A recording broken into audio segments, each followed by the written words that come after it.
Hey there, I'm Nathaniel Grimm. Welcome to my forecast for January. We're entering a new year. It's going to be radically different than 2023 for many reasons. And so this month of January is very important to get right. So I'm going to go through every zodiac sign. And before that, as always, I will talk about the key themes that apply to everybody.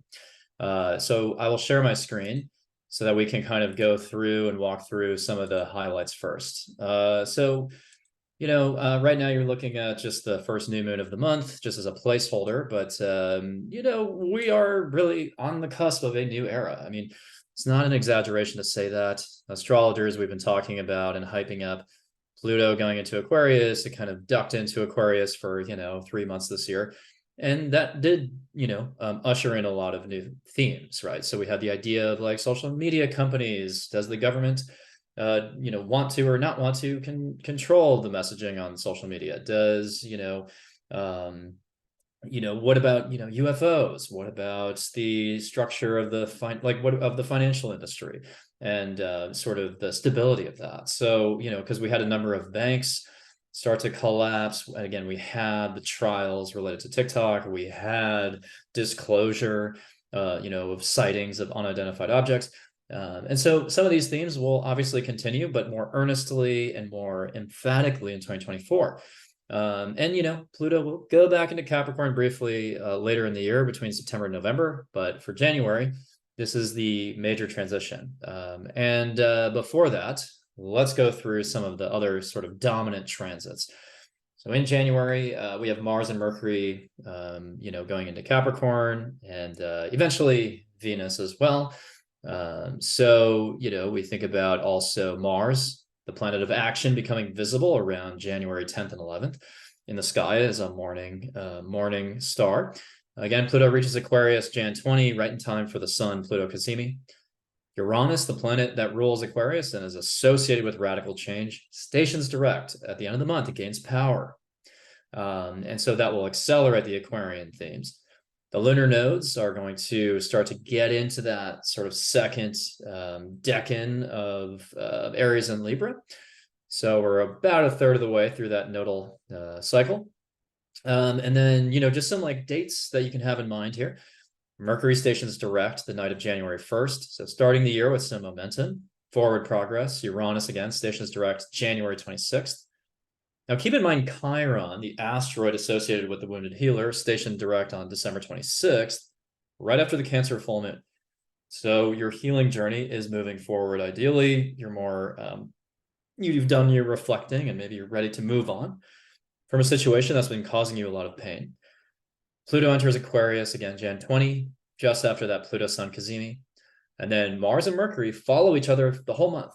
For the whole month of January because of Mercury's retrograde path. So it started sort of retrogrades back into Sag in December, went all the way back, and then Mars was moving forward. And then Mars is ahead of Mercury, but Mercury catches up to Mars. So the whole month, we're dealing with Mars-Mercury aspects. That conjunction is really about speaking truth to power with Capricorn, also speaking your mind. Yes, some arguments may come up, but ideally it's more a time of like learning and forceful, authoritative, convincing communication. So, a lot of like professional deals may be struck in January between like massive conglomerates, and even for yourself, if you're an entrepreneur, maybe you're selling something to people. Mars Mercury can be good for that. Now, Venus enters Sagittarius December 29th. So Venus is just into Sag at the beginning of the month. Mercury enters Capricorn Jan 13. Venus enters Capricorn Jan 23. So by the end of January, we have a stellium in Capricorn. Obviously, the Sun enters Aquarius Jan 20. Mars enters Capricorn Jan 4. Mars does square Chiron Jan 25, right before Uranus stations direct. Mars square Chiron, especially in Aries there, can be mildly, frustrated, a little painful for some people. And, you want to be careful around that time. Anytime Mars squares Chiron, it can bring up, especially with Chiron and Aries, all kinds of, especially the wounded masculine, right? So you just don't want to like upset the wrong person around that time. But, it can also be a time for putting energy into the things that ail you and trying to work through them. And then Mars bends the lunar nodes on Jan 28. I think that's significant because when Mars conjoined the South Node around October 7th, that triggered, a whole range of situations in the Middle East and geopolitically and humanitarian wise. I mean, obviously, there's been a global tragedy unfolding, and so you have to wonder what Mars squaring the lunar nodes would bring up. Potentially, a shift in the conflict between all nations really involved in this. So anyways, we're also, to give you kind of a high level of January, because I know I've been throwing dates at you. What's sort of the executive trend? Well, we're coming out of a December that was, kind of shrouded in fantasy, mystery, and exhaustion because of the squares between Sag and Pisces. So it might have been a creative month. I mean, my Mars Gemini started writing a book, but I think it was really difficult to manifest in a lot of ways. So I think January promises to be quite industrious and also momentous in the news because of Pluto going through the anaretic degree of Capricorn.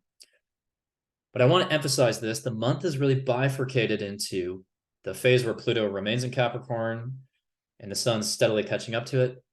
And then from January 20th onward, when Pluto is in Aquarius and Uranus, the ruler of Aquarius eventually stations direct. And so there's a feeling in December of like, yeah, we're working towards goals, but we're also waiting for the other shoe to drop collectively. And that could be corruption, debt, and duplicitous actions at the top. Whether that's, in elite circles or in the government or on Wall Street or in Hollywood, like we may see, there's obviously some notable trials underway.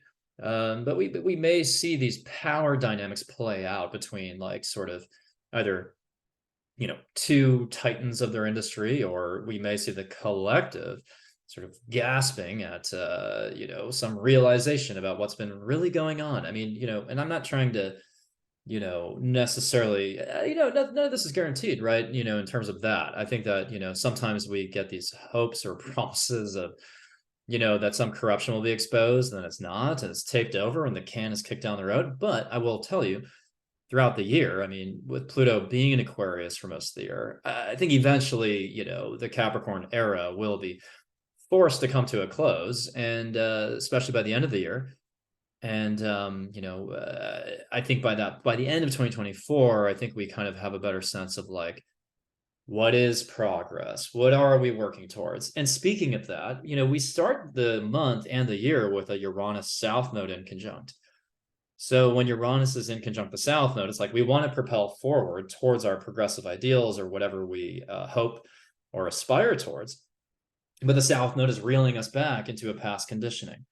So I described this on my Instagram as like, this is what it feels like to be a millennial or Gen Z, wanting to like kind of get the show on the road, whether it be like, let's mature our social media platforms, but then congressmen and women don't even know how social media platforms work or how they make money. There was that classic, I believe it was Lindsey Graham, but there was, that classic thing about he was asking Mark Zuckerberg, like, how does Instagram make money?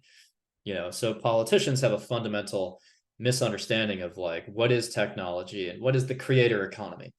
And so I think with Uranus in conjunct the South node, there is almost like a sense there of like, the younger generations kind of know what needs to change. Like we see the problems very clearly, but the South node is like holding on a little bit to an original default way of doing things that is not suitable for the collective anymore.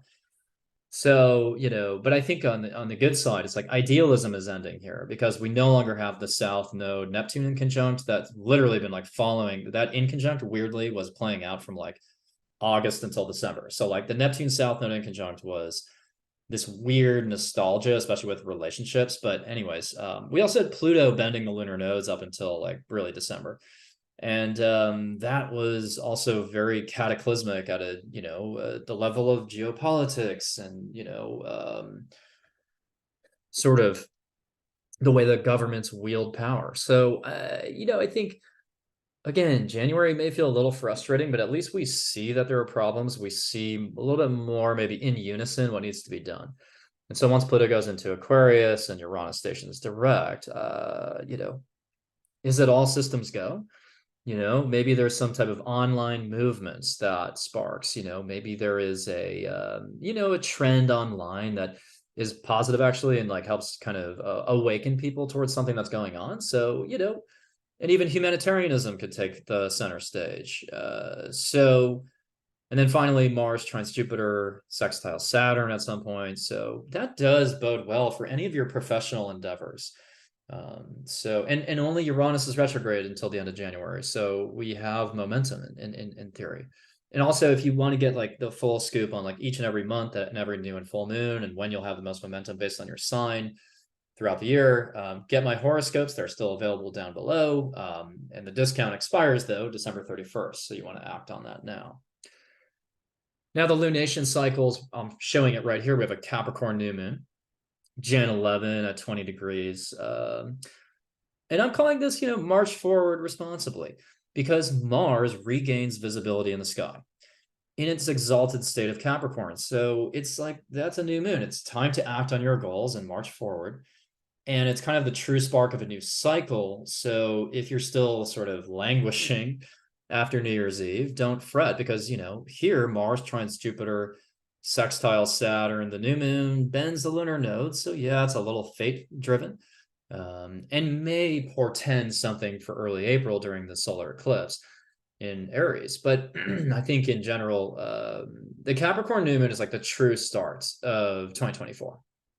You know, so if you're a business owner or you're, you know, whatever you're trying to do this year, if you're on a, you know, trying to do a new fitness routine or invest in a relationship differently, then, you know, this new moon is really the starting line.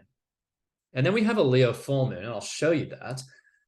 The Leo full moon is Jan 25 at 5 degrees of Leo. And this is really radical transitions fueled by passion. So Uranus is basically moments from stationing direct. Jupiter T-squares the sun and moon. Mars squares Chiron, bends the lunar nodes. Venus, Mars, Mercury, and Capricorn. Sun conjunct Pluto. What does this all add up to?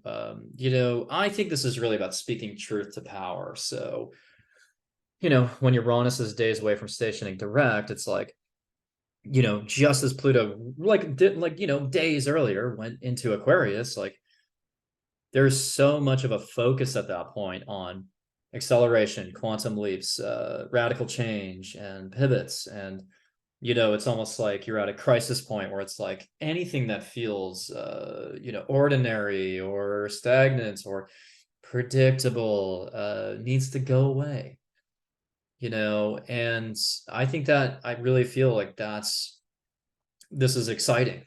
You know, it's exciting. It can be. The full moon, it can be almost like too impassioned.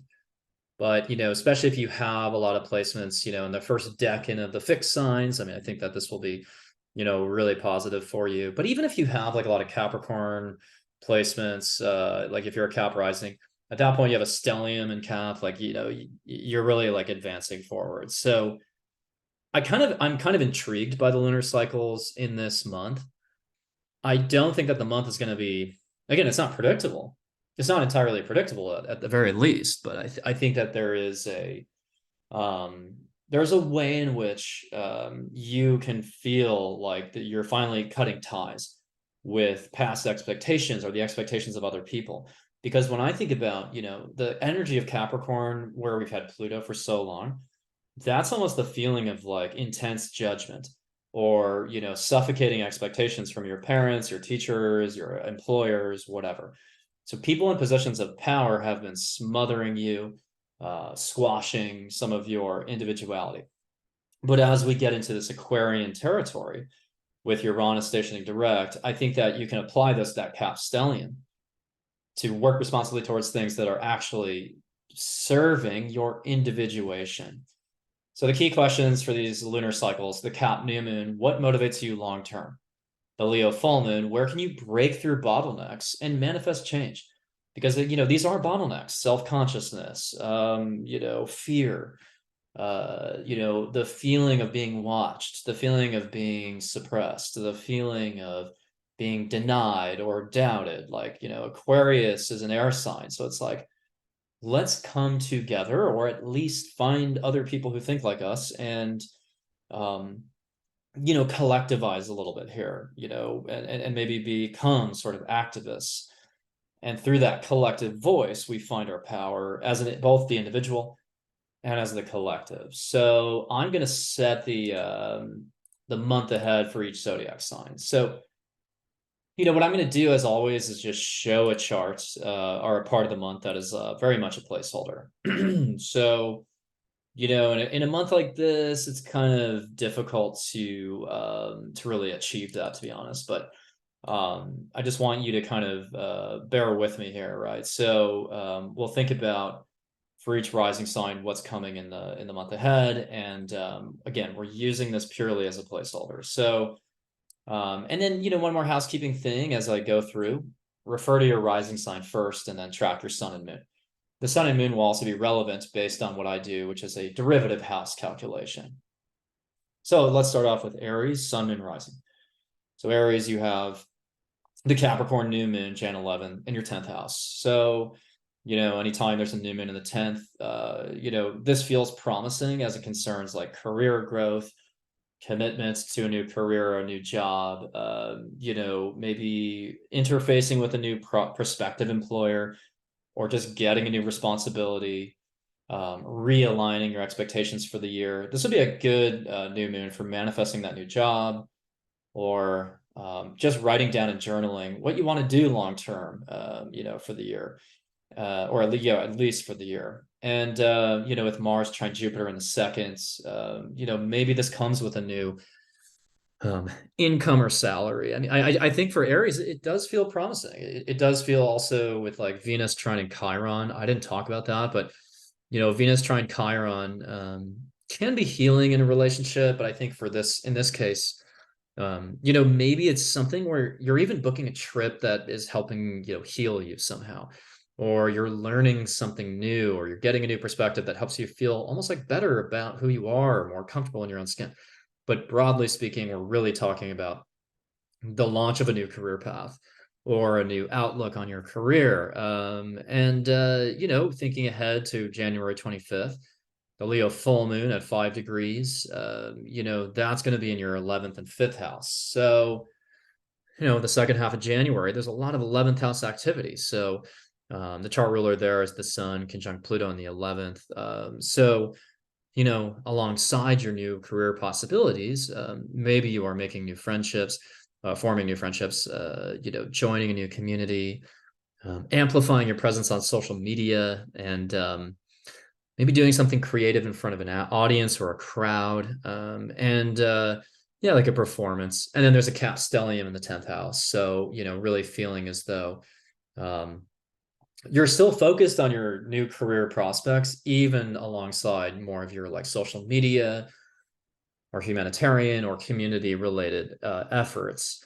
Now, because Uranus will station, direct in your second house, I could see unexpected changes in income.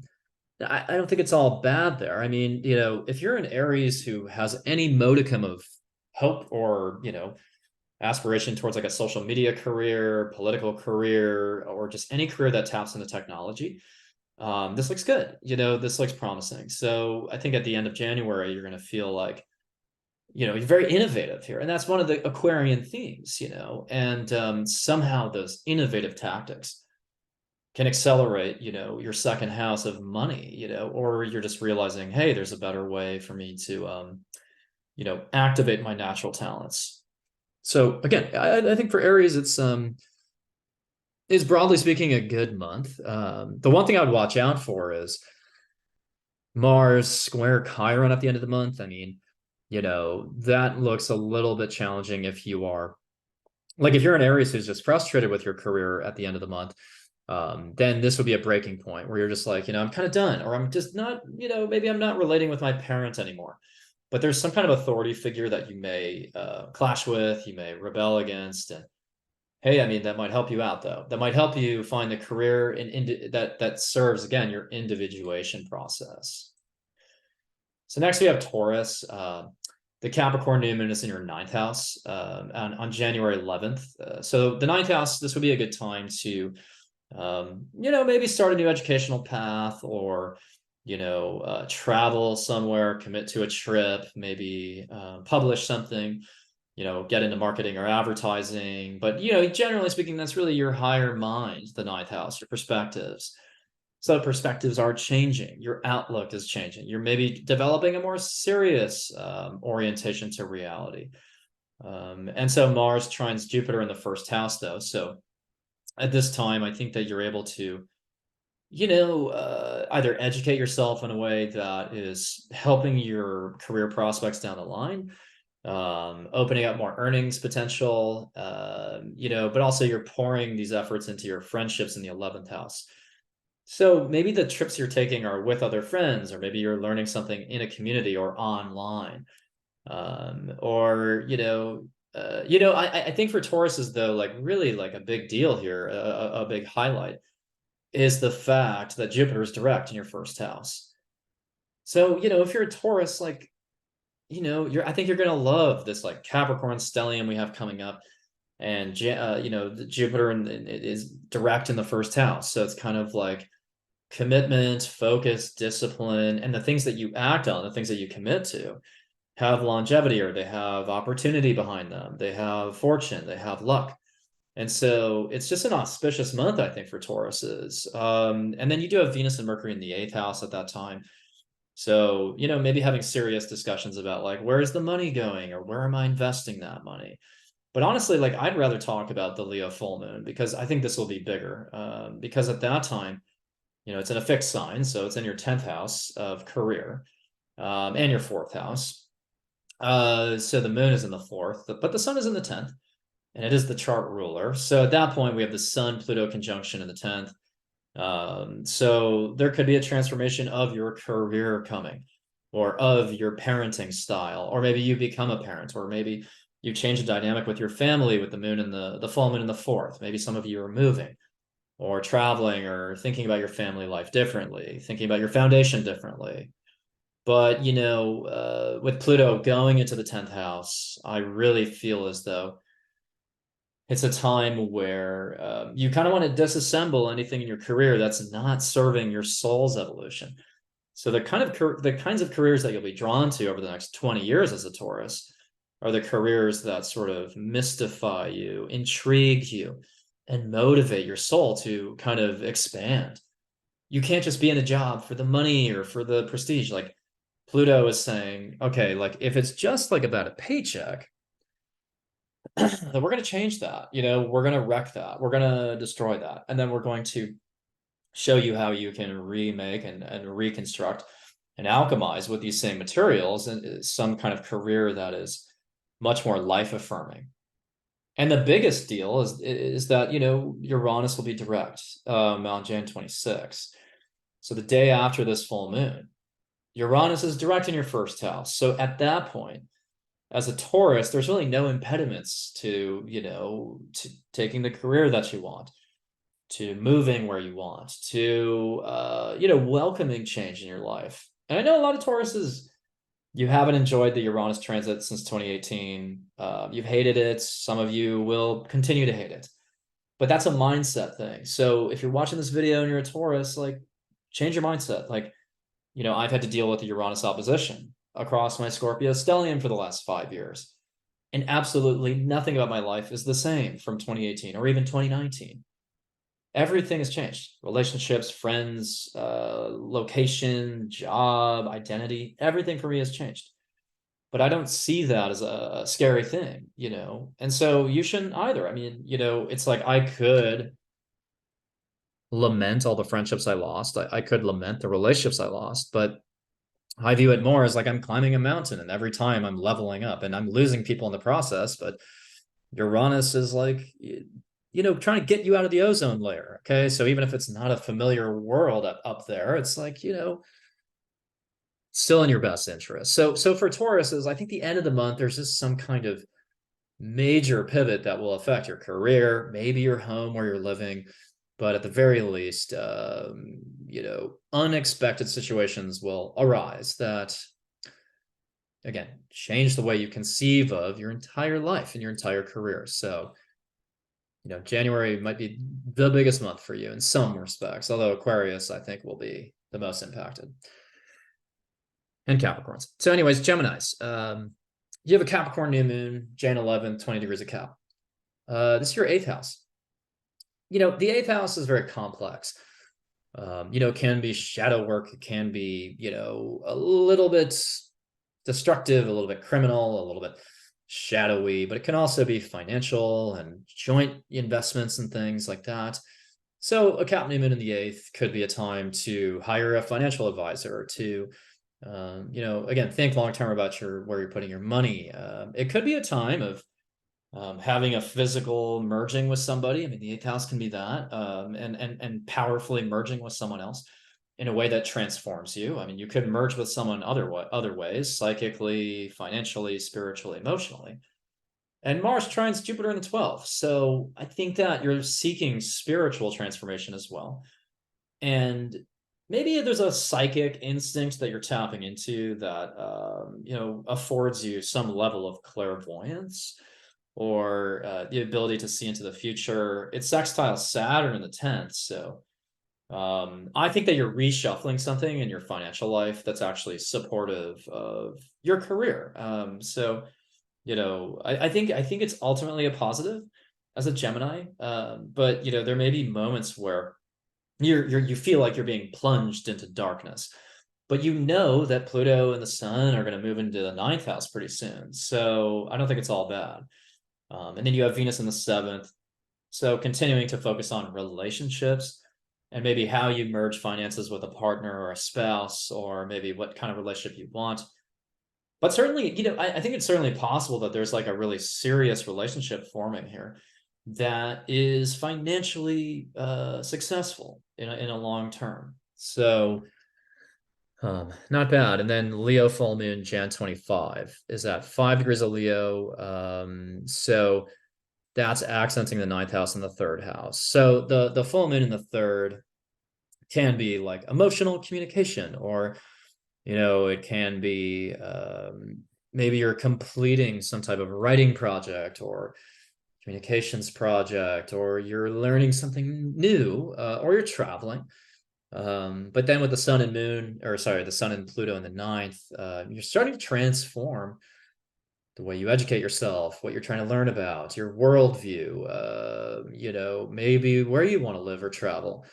And but I think your philosophy will be changing dramatically. But then we still have a Cap stellium in the 8th house. So you're still having really formative financial discussions probably, but maybe doing some shadow work as well. With Uranus stationing direct in your 12th house, spiritual downloads and insights are like basically guaranteed. Like you're going to be soaking in so much from the ether, from the abstract. It's not entirely grounded, but it is very inspiring. So if you're a Gemini, this is like a spiritual acceleration for me. That's the way I'm seeing this. It's some type of like spiritual growth. It's a visionary time. And somehow that will help your career even. And it may, if you do any kind of healing work or spiritual work, then this is a great time. You'll be thriving. You'll monetize those skills like even better in a lot of ways. But around the end of the month, definitely some emotional phone calls or text messages will come up that maybe change your whole outlook on yourself or your life. And if you're like in relationships with people, or people in your life who are not so spiritual, I think they may start to fall away at this time, because Jupiter and Uranus direct in the 12th. You want to explore like really what's in the ether, so to speak. And before I go into Cancer here, I have to adjust something really quick. So anyways, with Cancer, let's talk about Cancer here.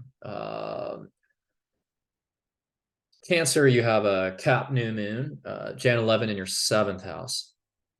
So naturally, this will be a big deal, because the 7th house, is relationships, significant relationships, partnerships. So with that Capricorn new moon, I think you're ready to kind of start fresh in your relationships. whether that be romantic, platonic, professional. So some of you may be inking some kind of contract with like a, representation or a manager, or a business partner. Some of you may start a new relationship. I mean, sometimes with Pluto there, I mean, at the anaretic degree, maybe some of you are ending a relationship. It's not necessarily just about starting new, even though it's a new moon. Because again, like we're starting a new moon on under the pretext of a 29-degree Pluto. So it's like maybe this is the beginning of the end of an era for some people. But either way, for Cancers, very much expect to be a little bit more clear-eyed about where you stand in a relationship, especially because Mercury was recently retrograde. So now that Mercury is direct, yeah, it's squaring Neptune, but I think within a few days after that, you'll know pretty clearly, like, I think what you need to say to somebody, or, what you need to do to change a relationship. Mars trines Jupiter. So I think that if you have a professional relationship here, it could support your efforts on social media or in a community or at conferences or, even in politics. I mean, Jupiter direct in the 11th is, exciting. There's expansion of your social life, and it sextiles Saturn, Mars does, as does Jupiter. So Saturn the 9th, maybe there's some teaching opportunities or travel opportunities, or yeah, maybe you plan a trip or something like that, or you launch a course. So yeah, but really a big new moon for relationships. And then the Leo full moon, Jan 25. That's accenting your 8th house and 2nd house. So the chart ruler is the Sun conjunct Pluto on the 8th. So you're starting to think about your investments, your finances, your like any loans or debt that you're taking on. Mars and Mercury and Venus will all be in the 7th house as well. So you're probably having a lot of discussions or maybe even arguments with a significant other, or having, productive discussions with a professional kind of partner. But I think that with the full moon in the 2nd house, that to me is sort of a moment where maybe you're changing your income, how you make money, what you're spending money on, what you value. Maybe your natural talents are being utilized differently. But I think, it's a big deal that Pluto's going into the 8th house. So, you're going to start to think about your investments very differently. There will be a transformation there. And then Uranus being direct in the 11th house at that point. That's another moment of acceleration, either on social media, maybe starting to go viral, starting to participate in politics, or joining a new community. But just like, even starting that community. But I think even technology will be interesting to you, because I think Uranus really likes the 11th house in that context. So if you're a Cancer who has any ambitions about, like it's joining a startup or whatnot. But I think other Cancers, maybe you're getting opportunities randomly to like appear in a commercial that ends up online, you know what I mean? Or you make a video that goes viral. Like, I think for Cancers, this is a good, like the end of the month looks really good for, again, expansion of your presence in these community contexts. So now for Leos, let's go to Leos.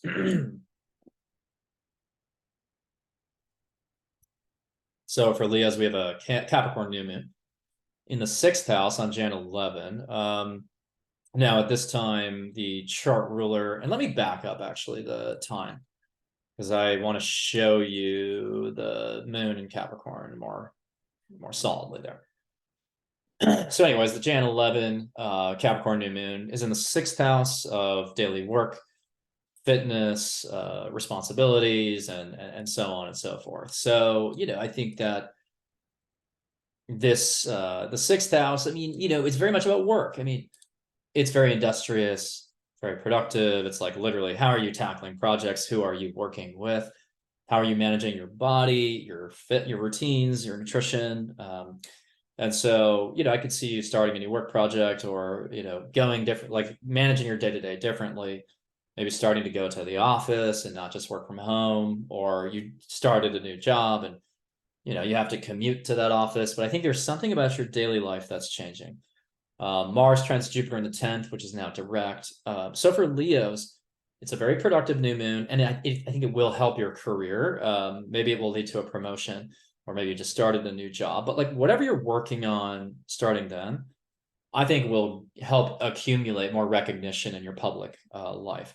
Now, Saturn is also in the eighth house there. So, for Leos, taking ownership over your joint financial resources or your investments.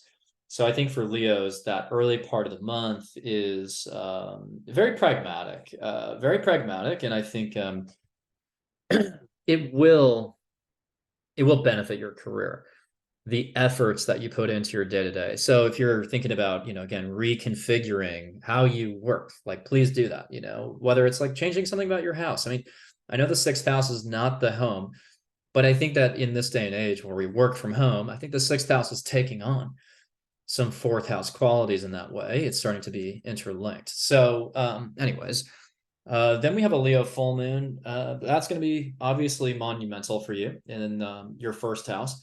So the Leo full moon is in your first house, Jan 25, and the chart ruler of the sun is conjunct Pluto in the seventh. So now Pluto's gone into the seventh house.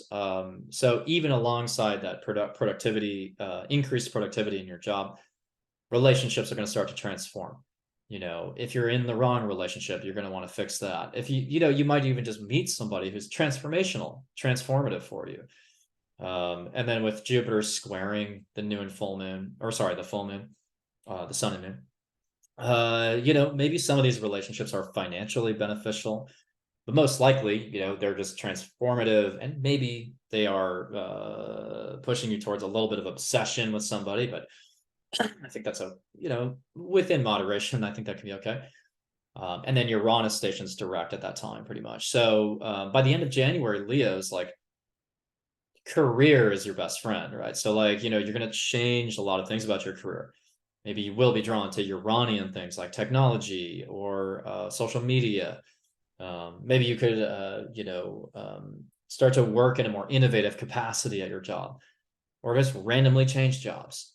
Uranus being direct, I think is, look, I mean, as astrologers, we're always tempted to say Uranus is positive just because it's like, well, maybe in a Saturnian society, Uranus pushes back against stagnation. And I'm generally pro Uranus. Like, I think Uranus is actually a great planet as long as you decondition yourself and unlearn some of these Saturnian sort of approaches to life, which, we live in a society that breeds self-consciousness, assembly line thinking, over analytical thinking. And so Uranus is like, hey, let's kind of like, tweak this a little bit. So, your career can be a source of excitement going forward in January. And then again, with the Leo full moon in the first, ultimately the headline story of that full moon on Jan 25 is that you could bring something to a conclusion that is just like you're letting go of an old version of yourself. And that's opening the doors in your career. So it's actually it's really, again, it could be very monumental. So now let's go to Virgo. You have a Cap new moon in your fifth house. Jan 11. So the Cap new moon in the fifth house can be a time of renewed creativity, commitments to a creative process or project, a date that you're going on, a new sort of flame that you're finding, a sense of romance, amusement, creativity, and joy. So the fifth house new moon is always usually a good thing in that way. Maybe you're changing your commitments to like having children. I mean, that could play out. Mars trines Jupiter in the ninth. So, maybe there's a place you want to travel or something you want to learn about that is either you want to learn something that facilitates your creativity, or you want to travel somewhere that makes you passionate. And it's sextile Saturn in the seventh. So, maybe some of the energy you're putting into your creativity could somehow either lead you towards a long-term partner. Maybe the date you're going on is somehow like, maybe there's some longevity to that partnership. But I mean, for Virgos, I think the dominant transit all of next year is the fact that Saturn is moving through your seventh house. So like you're in a commitment phase, like you're looking for long-term partnership. So this type of fifth house moon, I think, is like, it's a date or it's a romantic thing, but it's supportive of longevity. But other people who don't care about relationships, I mean, again, it could just be like a creative hobby you're committing to. Venus in the fourth. Yeah, maybe you're feeling kind of comfortable and balanced in your home at the same time during that time. Then we have a Leo full moon, Jan 25. That's in the 12th house, a little bit more enigmatic. But, we have Pluto going into the 6th house of like health, daily routines, work, exercise, habits. And so Pluto going into the 6th, I mean, I think that there's a way in which you're transforming your relationship to health or work or how you manage the mechanics of your body and so on. But a full moon in the 12th, I think, is very much about letting something go, unifying with the divine in a new way, having vivid dreams. But then we have a stellium in the 5th house. So you're continuing to commit to creativity differently. Mars will even bend the lunar nodes. So maybe some actions you take around that time are very fateful. Mars in the 5th, I think, is just motivated to create. And squaring the lunar nodes in the 2nd and the 8th, I don't know if it's like maybe motivated to procreate. I mean, there's something a little bit sort of family related about this, but I think for a lot of people, it could just be like, maybe there's like something you're creatively doing that leads to a financial impact. Now we do have Uranus stationing direct in the 9th house. So for Virgos, there's suddenly these new opportunities opening up, maybe abroad or overseas or educationally. And like suddenly you want to publish something or write something or learn something or move somewhere or travel somewhere. I mean, Uranus in the 9th is kind of exciting. But really, Pluto in the 6th, I think will, over the next 20 years, right, we're entering a new era for you where you change the way you think about health too. Like, I know Virgos, you're all about health, right? And Pluto being in your 6th house of health, that's going to be significant. Like, I think you're going to have a completely a shift in mindset around how you maintain health. So now let's go to Libra. You have a Cap new moon in your 4th house on Jan 11. So a Cap new moon in the 4th house, maybe commitments to new property or home or managing your family differently. Yeah, you could move, certainly, or just like, invest in your home differently. And we have a nice sextile, between Saturn and Mars and the trine with Mars and Jupiter. So yeah, Mars in the 4th, I mean, either that means conflict at home or motivation to move or do something with the home. And with that trine to Jupiter in the 8th, maybe you are investing in property, maybe you're selling property, or maybe you're moving somewhere that is more financially sound or smart or savvy. Venus and Mercury in the 3rd, not a bad time for creative writing, actually. And then with Saturn in the 6th, feeling industrious at work or on the job. But I think really this Cap new moon is like very much focused on the home, the family, the foundation. And then we have a Leo full moon, Jan 25. That's in your 5th house, the full moon. Full moon's full moons in the 11th house. This full moon is. Full moons in the 11th house are I think it can be like a climax related to your involvement in a group or a community or performing with Leo at a concert or presenting in front of an audience or going to a conference. Maybe leaving a friendship behind or having an emotional moment with a friend. And there is a stellium in the 4th house at that point, Mars, Mercury, Venus. So really focused on still like what's going on with my home and my family here. But Pluto goes into the 5th house for the next 20 years, basically. And Pluto in the 5th is, I mean, I have Pluto in the 5th natally. I think that's good. I mean, I think Pluto in the 5th is very much like, it's about empowering yourself through creativity, creative hobbies, transforming how you create, how you get in front of a camera, how you express joy. So for Libras, I think you'll enjoy the Pluto in the 5th transit. And so now at the end of January, we also have Uranus stationing direct in the 8th. Uranus and Jupiter direct in the 8th, very unpredictable, to be honest. I mean, it could be like just random changes in your finances or the loan you've taken on, or an interest rate or something. I mean, like Uranus again is not necessarily inherently positive. I mean, if you're a Libra, like you may want to just kind of like think ahead of like what are the potential, like, do what's called scenario planning, which is like an old term I used in my consulting days, like, scenario plan around like what would I do if my finances changed in XYZ ways. Because once Uranus station is direct, it's like, some of you may, have a breakthrough where it's like, wow, I'm making way more money now through something digital or scientific. And other people are like, it swings the other way. I mean, it really depends. But ideally with Jupiter there, it's positive, there's enough money to go around or something, and there's new perspectives coming in about how you manage money or even how you get psychic downloads. I mean, the eighth house can be very much like occulted knowledge and, just kind of intuiting things psychically. So let's go on to Scorpio. We have a Scorpio, we have a Capricorn new moon, Jan 11 in the third house. So for Scorpios, the Capricorn new moon in the third house is kind of like a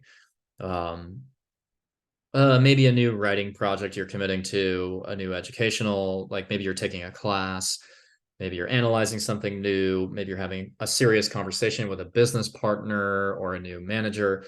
Maybe you're speaking about, long-term prospects in a relationship or something. And Mars trines Jupiter in the seventh. So I think some of these conversations may be healthy for your relationships, like you're having a conversation that's long overdue, but that's supportive of a relationship, or whether that be platonic or professional or romantic. Sextiling Saturn in the fifth. Maybe there's somebody here who's supporting your creative pursuits or hobbies. Venus and Mercury in the second, so you're thinking very much about finances or values. And then, the Leo full moons, I think it is a little bit bigger. So the Leo full moon is significant because it's in your 10th house of career. So Jan 25, the Leo full moon may be some type of career transition, a new career, a new responsibility in your existing career, maybe a new public persona, maybe, because Uranus is about to station direct in the seventh, maybe it's like there's someone in your life who says, I can help you grow in your career. Because Uranus and Jupiter being direct in the seventh house, like that's kind of fun. I mean, the one thing I'll say for Scorpios is like relationship commitment is very tough right now, because it's like you're gonna have Uranus and Jupiter direct in your seventh house. Like those two planets want the same thing, which is freedom. They both have kind of a libertarian, I mean that generally speaking, not politically, but they have a libertarian mindset. So if you're stagnating in a relationship, like you're just going to end that or move on. And I think also, though, it could be like very financially positive or intellectually expansive relationships that come in. And then you have Pluto in the fourth. So you're transforming how you think about family, home, property. You may, be talking about an inheritance at some point or a will. Your family might start to kind of think about like financial transfers. And by the way, same for Cancers. I didn't talk about that, but like Pluto in the eighth, I think can be very much about that. So if you have a lot of Cancer and Scorpio in your chart, like there's definitely some kind of like financial changes going on in your family. But, with Pluto in the fourth, it could even be property. But I think relationships, become very exciting at the end of January. And with the stellium in the third and Capricorn, you're really having serious conversations about anything business related, or maybe you're committing to a writing project again, or you're, analyzing something about a business, talking with potential business partners. So let's go on to Sag. Sag, you have a Capricorn new moon, Jan 11 in the second house of money, personal income, talent, natural talents. And the new moon in the second is always a time of, maybe again, agreeing to a new salary or income. Potentially you are seeing how you can develop your natural talents differently. Maybe you're just indulging in sort of a nice meal, or, enjoying some music. I mean, the second house can be that as well. It can be very sensual in its own way. With Mars in the second, though, I think you're very motivated to make more money. I think that is a big feature there. And, Mars trines Jupiter in the sixth. So maybe some new financial opportunities that come up are, supporting your, I think there's just like a really nice support, like a connection here between like what you're working on day to day at your job and how you're earning money. So it's kind of like, it feels like it's commensurate with what you're earning. So like your daily routines feel like they're harmonious with, like, they're reflective of the salary finally that you're getting. So if you feel like you've been underpaid, like maybe you finally feel like you're at some sort of like parity, where it's like, oh, if I've been working 12 hours a day, I should get 30% more or whatever it is. Like maybe there's finally a way to facilitate that. Sextiling Saturn in the fourth, maybe there's some type of positive change in your family. Maybe like you're working differently, and that's like bringing a little bit more sense of like foundation and stability in your home or family life. And then you got Venus and Mercury in the first. So, you can come across to people as a little bit more charming and social, and you can capitalize on that by either attracting more money your way or whatever. Then we have a Leo full moon, Jan 25. That's going to be in the ninth house. The Leo full moon in the ninth house, maybe it's a trip that you're taking or coming back from a trip. Maybe you're completing an educational path, or you're starting one. Maybe you're experiencing a shift in your worldview, but maybe also you're exploring different opportunities to market or advertise or sell something. And then, we have Pluto moving into the third house at that time. And Pluto in the third will transform the things that you want to build your expertise around or your skills around. What do you want to know? What do you want to understand? What do you literally want to cognize around? Like, do you need to learn more about astrology? Do you need to learn more about finance? So you're really transforming like what your mind is drawn to, what you're interested in analyzing, what you're interested in writing about or communicating about. And then we have a cap stellium in the second house at that moment. With Venus, Mercury, Mars all in the second. So you're still thinking about what type of, financial growth am I invested in? And how can I work towards my financial goals?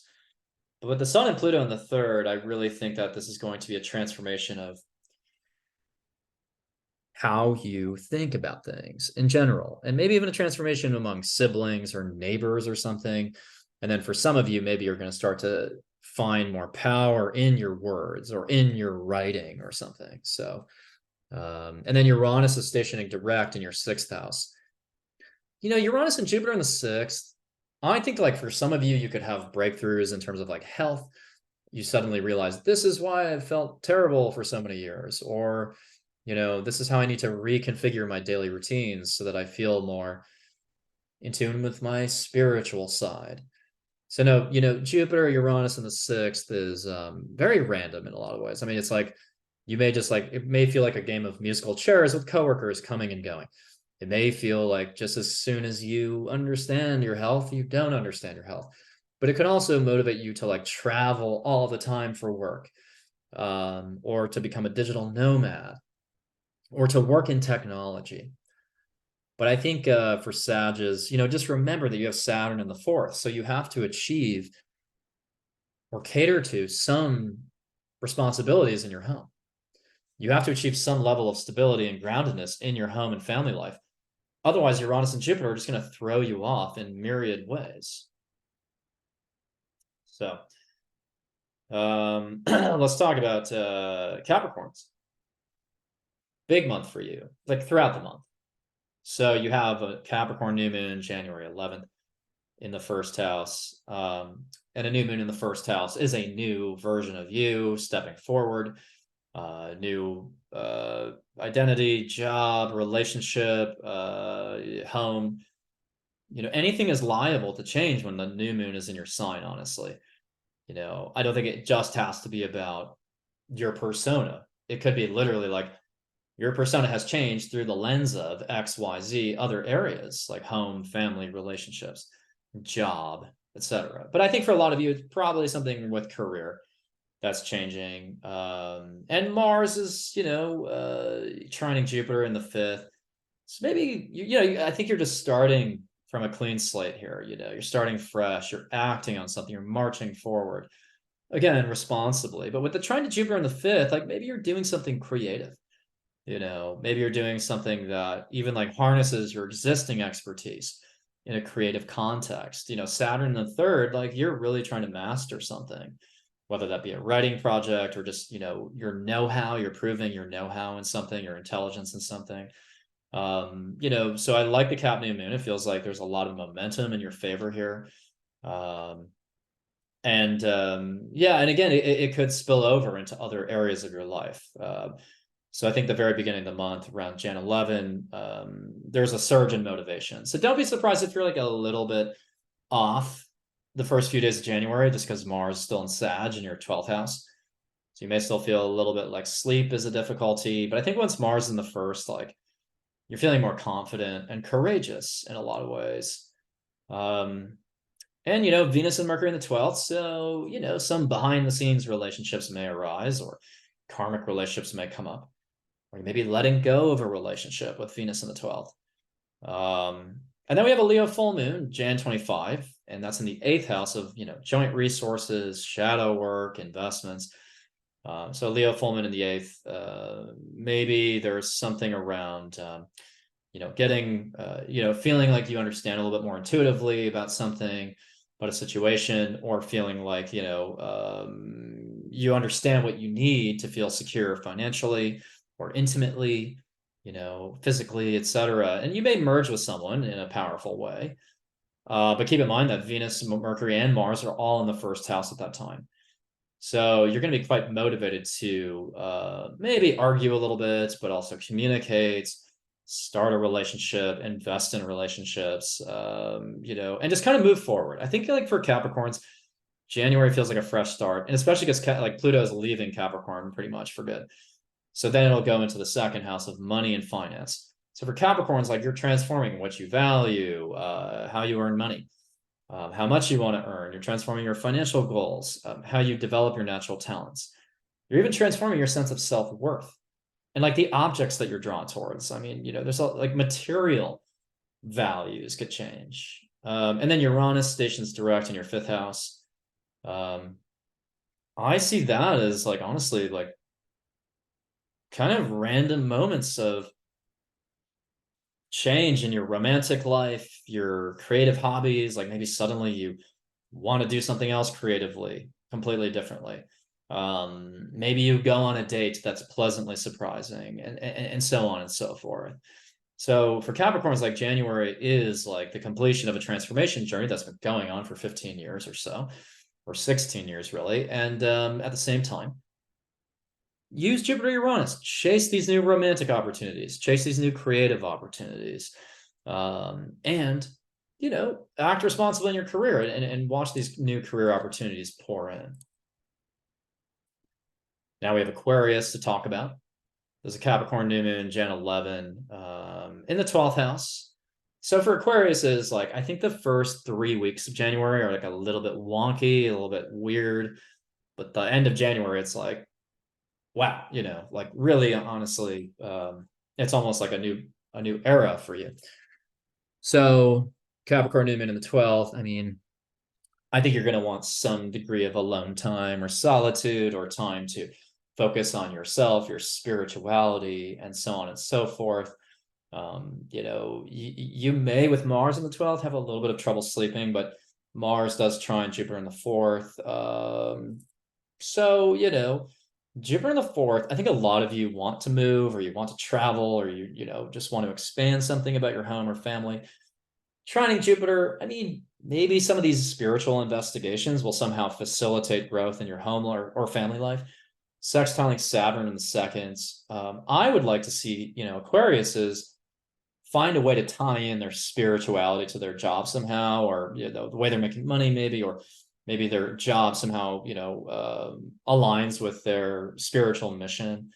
You do have Venus and Mercury in the 11th, so I think it's a social time at the same time. I don't think it's like entirely about solitude, but I think with Capricorn new moons in the 12th, it's always a time of like reflecting and again, is there an alignment with my long-term goals? But again, I think for a lot of you, it's going to feel very wishy-washy.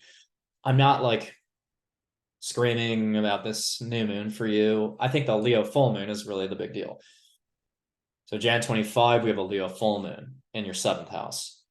And the Sun and Pluto go into Aquarius. So for Aquarius is like after Jan 20, everything changes. You know, this could be the end of a relationship. This could be seeing a relationship with new eyes. This could be opening up to somebody a little bit more, bringing your emotions to the table in a different way. You know, with Pluto now in your 1st house more solidly than it was before, I think you're willing to transform a lot about yourself. I mean, for some of you who resist that, things may be taken away in some respects, but I think that you should welcome the transformation. And so anything and everything about you may look different at the end of January. And then we have Uranus stationing direct in the 4th house. So Jupiter and Uranus in the 4th, deep down at the internal level in your foundation, like you want radical change. And you may be convinced to move somewhere random. You may suddenly decide, I would rather start a family or not start a family also. But I even think the home itself in the 4th house is a source of learning, wisdom, growth, and so on. But I think transformation is just starting to usher in for Aquariuses at the end of January. And I don't really know how to overstate this, but it's like the last 2 weeks of January, you know, for some of you could be the biggest 2 weeks of your life so far. I mean, it doesn't have to be, but I think it's very telling that Uranus stations direct right as Pluto goes into Aquarius, basically. So like that Jan 20 through 29th or 30th or 31st, I guess there's 31 days in January. So like the last 11 days of January, you know, everything about you is liable to change, but it's all for the best. So if you find that something has been destroyed in your life, just remember Pluto's there for 20 years. It's not like a one-time thing. It's just peeling back the layers of the onion until you find out who you really are on the inside. Now we have a Capricorn new moon, January 11th in the 11th house for Pisces. So let's go to Pisces.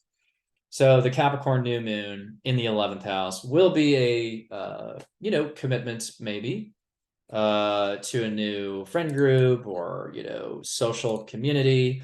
Maybe you, you know, you realize which friends of yours are long-term versus not. Maybe you do something kind of, yeah, just maybe you're participating or committing to a political organization or other type of community more solidly. Mars trine Jupiter 11th to 3rd. I think you're feeling motivated to participate in these communities or on social media. And I think your ideas have a lot of weight at this time with Jupiter direct in the 3rd. So it's kind of like, you know, what you say online may resonate with people actually, or what you say to your friends may resonate. And you have Venus in the 10th. So I think career is actually, the career can go well here, especially with Saturn direct, Mars sextile Saturn. So there's a nice harmony between how you're acting in groups, the ideas you have in these groups, and the career aspirations you have.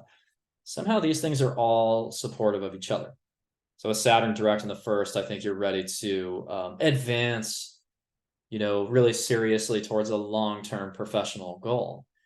Then we have a Leo full moon, Jan 25, in the 6th house. So a Leo full moon in the 6th house, and let's just go to that full moon while we're at it. You know, the Leo full moon in the 6th. I think that's the closure or conclusion of a 6-month journey in your 6th house. So how you take care of your health, how you take care of your daily work, who you work with, how you tackle projects.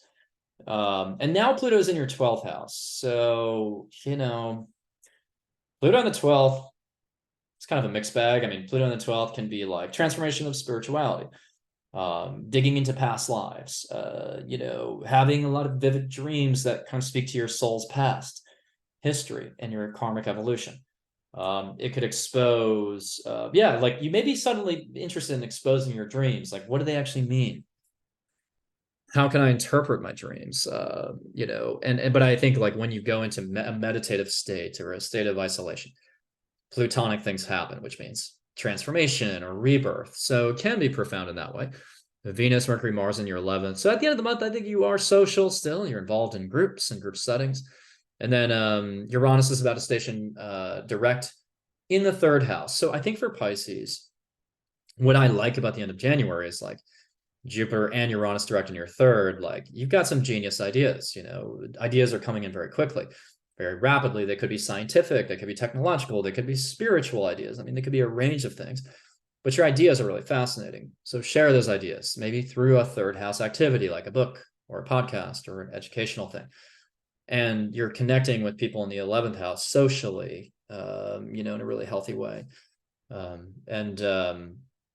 Yeah, I think so. I think for Pisces, like get your ideas out. Get your ideas out, and then 11th house, people will listen to you. And somehow this may cross-pollinate and generate some type of career opportunity. So again, really, really be in that social state.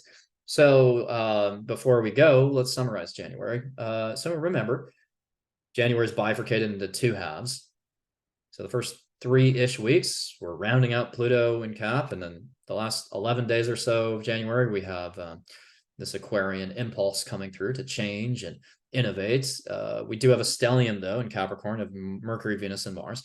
So, you know, that can spark all kinds of, you know, serious discussions, speaking truth to power, serious discussions about relationships and directions there.